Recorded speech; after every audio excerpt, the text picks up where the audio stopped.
In the name of Almighty, the most merciful, the most beneficent. آج کا ہمارا lecture accounting equation کے بارے میں ہے.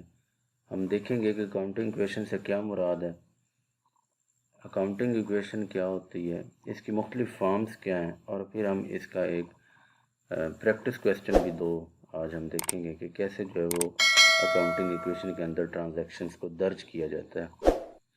تو ہم سٹارٹ کرتے ہیں. یہ اوپر سب سے پہلے آپ کو ایک ایکویشن نظر آ رہی ہوگی، assets is equal to liabilities plus owners equity یا کیپٹل. یہ ہماری بنیادی ایکویشن ہے جسے ہم اکاؤنٹنگ ایکویشن کہتے ہیں کہ ایسٹس جو ہوتے ہیں وہ لائبلٹیز پلس اونرز ایکوٹی کے ایکول ہوتے ہیں. اب اس کو ہم وضاحت کریں گے کہ اس سے کیا مراد ہے کہ assets is equal to liabilities plus owners equity. اس کی وضاحت سے پہلے ہمیں باقی کی جو دو ایکویشن نیچے آپ کو لکھی ہوئی نظر آ رہی ہیں وہ دیکھنا ضروری ہیں.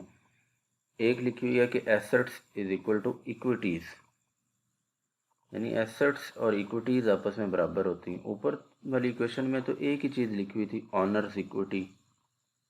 تو یہاں ایکویٹیز یعنی کیا لائبلٹی بھی ہماری ایکویٹی ہوتی ہے، اس کو بھی ہم دیکھیں گے. اس سے پہلے ہم تیسری طرف جاتے ہیں کہ وہاں لکھا ہوا ہے resources is equal two sources. تو ہم یہاں سے شروع کریں گے. ریسورسز اور سورسز ہمیشہ برابر ہوتے ہیں.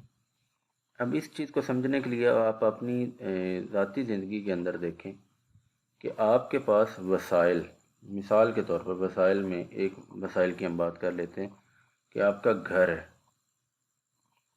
یہ گھر کہاں سے آیا ہے، اس کے کیا سورسز ہیں؟ تو جتنے آپ کے سورسز ہوں گے اتنے ہی آپ کے ریسورسز بنیں گے. اگر آپ کے پاس مثال کے طور پر آمدن کے ذرائع زیادہ ہیں تو آپ کے ریسورسز بھی بڑھتے جائیں گے. آپ گھر ہے، آپ گاڑی بھی لے سکتے ہیں، آپ آگے مختلف قسم کے ریسورسز میں اضافہ ہوتا چلے گا. ایک اور اگزامپل دیکھتے ہیں کہ مجھے اگر گاڑی کی ضرورت ہے، یہ میرا ریسورس ہے، میرے پاس گاڑی آ گئی. اب گاڑی میں نے خریدی ہے تو یہ پتہ چلے گا کہ یہ کہاں سے خریدی ہے، اس کے کیا سورسز ہیں. اب سورس ایک تو یہ ہو سکتا ہے کہ میرے پاس پیسے پڑے ہوئے تھے اپنے پاس، میں نے اس کی وہ گاڑی خرید لی. دوسرا سورس کیا ہو سکتا ہے کہ وہ گاڑی خریدنے کے لیے مجھے کسی سے ادھار لینا پڑے، بینک سے ادھار لینا پڑے یا کسی دوست رشتہ دار سے ادھار لینا پڑے. تو وہ سورس جو میرا اپنا سورس ہے اسے ہم کہتے ہوتے ہیں کہ یہ آنرز ایکوٹی ہے. جو آپ کے اپنے پاس پیسہ انویسٹ کیا ہوا ہوتا ہے اپنے ایسٹس کے اندر، وہ ہماری آنرز ایکوٹی کہلاتی ہے. اور جو ہمیں سورس باہر سے ادھار پہ لینا پڑتا ہے، مثلا بینک سے ادھار لیا ہے یا کسی شخص سے ادھار لیا ہے، وہ ہمارے آؤٹ سائڈر ایکوٹی کہلاتی ہوتی ہے. اسے ہم لوگ ڈیٹس کہتے ہوتے ہیں، قرضے کہتے ہوتے ہیں، اور انہی کا نام لائبلٹیز ہے. تو اب آپ کو سمجھ آ رہی ہوگی کہ اس سے اوپر والی جو ایکویشن ہے، ریسورسز تو ایسٹس ہمارے ہو گئے اور سورسز دو طرح کے ہوئے، ایک اپنے اور ایک باہر کے لوگوں سے. تو دونوں ایکوٹیز ہیں ہماری. جو اپنے پاس تھے وہ آنرز ایکوٹی تھی، جو کسی دوسرے سے لیا ہے وہ آؤٹ سائڈرز ایکوٹی تھی. پھر آپ پہلی ایکویشن کی طرف جب ہم جاتے ہیں تو ہم نے جو اپنی جو انسائڈر اور مالک کی اپنی ایکوٹی تھی وہ الگ کر دی، آنرز ایکوٹی، اور جو آؤٹ سائڈر کی ایکوٹی تھی اس کو ہم نے لائبلٹیز بنا لی. ایک اور مثال دیکھتے ہیں کہ آپ کے اپنے پاس 1,00,000 روپے ہے، آپ کوئی بزنس شروع کرنا چاہتے ہیں. آپ نے اندازہ لگایا کہ کاروبار شروع کرنے کے لیے کوئی بھی کام شروع کریں، کوئی دکان بنانا چاہتے ہیں، آپ نے اندازہ لگایا، مارکیٹ سروے وغیرہ کیا، چیک کیا، تو آپ کو پتہ چلا کہ اس کاروبار کے شروع کرنے کے لیے آپ کے پاس 3,00,000 روپیہ ہونا چاہیے، جبکہ آپ کے اپنے پاس کتنا تھا؟ صرف 1,00,000 روپیہ تھا.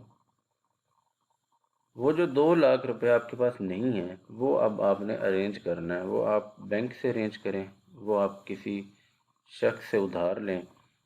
تو وہ دونوں مل کر جو آپ کے پاس 1,00,000 اپنا پڑا ہوا تھا اور جو 2,00,000 آپ نے ادھار پہ پکڑا ہے، یہ دونوں جب جمع ہو جائیں گے تو یہ آپ کے کاروبار کے ایسٹس جو ہیں وہ ارینج کرنے کے لیے آپ کے پاس یہ سورسز بن جائیں گے 3,00,000 روپے کے. 3,00,000 سے آپ کاروبار شروع کر سکتے ہیں. تو یہ بنیادی کنسیپٹ ہمارا تھا. اب اسی ایکویشن کو جو پہلے نمبر پہ لکھی ہوئی ہے کہ assets is equal to liabilities plus owner equity, اس کی مختلف فارم بنائی جا سکتی ہیں. پہلی تو وہی ہے کہ assets is equal to liabilities plus owner equity. اگر ہمارے پاس ان تین میں سے تین آئٹمز ہمارے پاس یہاں لکھے ہوئے ہیں، اگر دو آئٹمز گیون ہوں تو تیسرے کی ویلیو ہم کیلکولیٹ کر سکتے ہیں. مثلا ہمارے پاس لائبلٹیز بھی بتائی ہوں، آنرز ایکوٹی بھی بتائی ہو، تو ہم ایسٹس کیلکولیٹ کر سکتے ہیں. ہمیں بتایا جائے کہ آپ کے پاس لائبلٹیز 2 لاکھ کی ہیں اور آنر ایکوٹی 1 لاکھ کی ہے، تو ایسٹ کتنے کے بنیں گے؟ 2 لاکھ جمع 1 لاکھ مل کے 3 لاکھ. اب ہمیں لائبلٹیز نہ بتائی جائیں، ہمیں ایسٹس بتا دیے جائیں کہ ایسٹس 3 لاکھ کے ہیں اور آنر ایکوٹی 1 لاکھ کی ہے، تو لائبلٹی کیلکولیٹ کریں.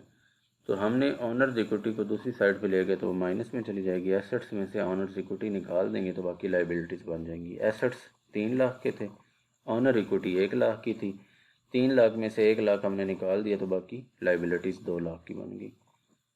ایسے بھی پوچھا جا سکتا ہے کہ ایسٹس گیون ہے 3 لاکھ کے، لائبلٹیز 2 لاکھ کی گیون ہے، اور آنر ایکوٹی جو ہے وہ ہم نے فائنڈ کرنی ہے، وہ ان نون ہے یہاں پہ.